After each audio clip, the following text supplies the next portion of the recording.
हम लोग छात्रों की आवाज़ के साथ हैं, चाहे वो नीट का मामला हो, चाहे जेपीएससी का मामला हो।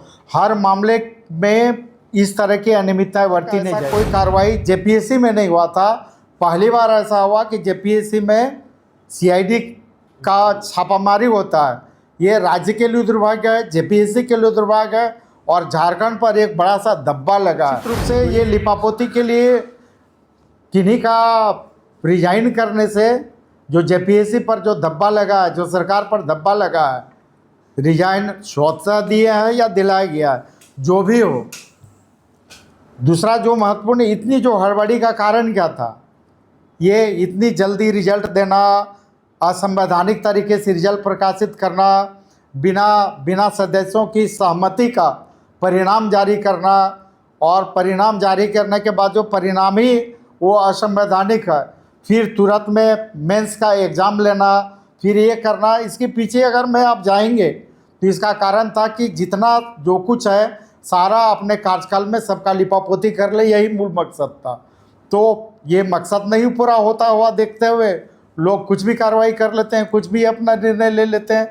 लेकिन चाहे निर्णय जो भी हो, सबसे बड़ा प्रश्न यह है कि जेपीएससी पर जो सीआईडी का आज तक अब तक ऐसा कोई कार्रवाई जेपीएससी में नहीं हुआ था।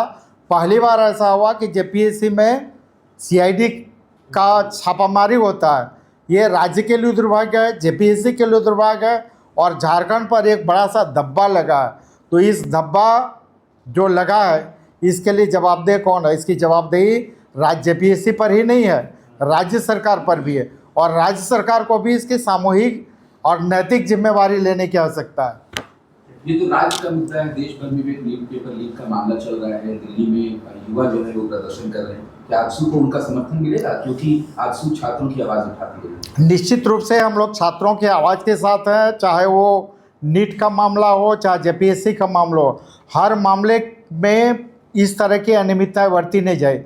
छात्रों के हित में जितनी तरह की परीक्षाएं बिल्कुल निष्पक्ष हो, पूरी तरह से पारदर्शी हो और बिल्कुल ऐसे घटना, पेपर लीक जैसी घटनाओं की पुनरावृत्ति किसी भी स्थिति में कहीं भी नहीं हो, छात्रों के हित में।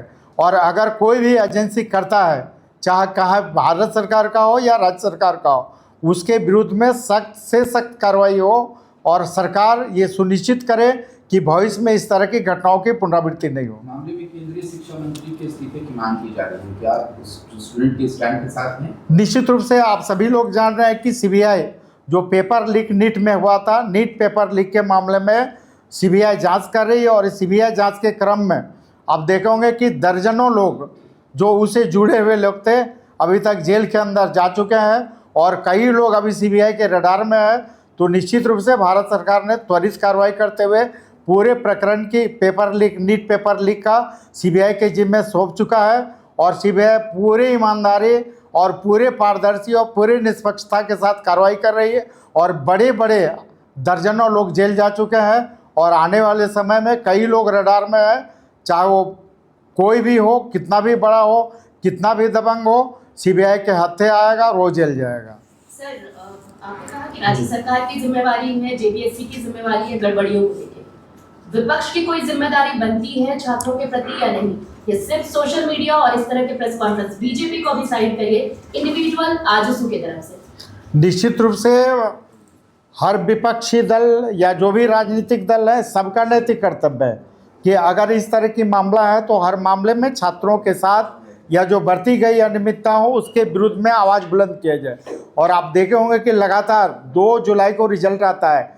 रिजल्ट आने के तुरंत बाद ही जब अनियमितता की बात आती है तो आजसू तुरंत इसको लेके प्रेस कॉन्फ्रेंस करती है, जेपीएससी कार्यालय को ले घेराव करती है और कई प्लेटफॉर्म पर इसको रखने का काम करती है। और आगे भी हम लोग इस मामले को लेकर गंभीर हैं, संवेदनशील हैं और इसको अगर राज्य सरकार सीआईडी अगर उचित निर्णय नहीं ले पाती है, उचित कार्रवाई नहीं करती है, तो हम लोग आगे भी बैठे नहीं रहेंगे। इस मामले को लेकर हम लोग उचित प्लेटफॉर्म पर भी जाने का काम करेंगे।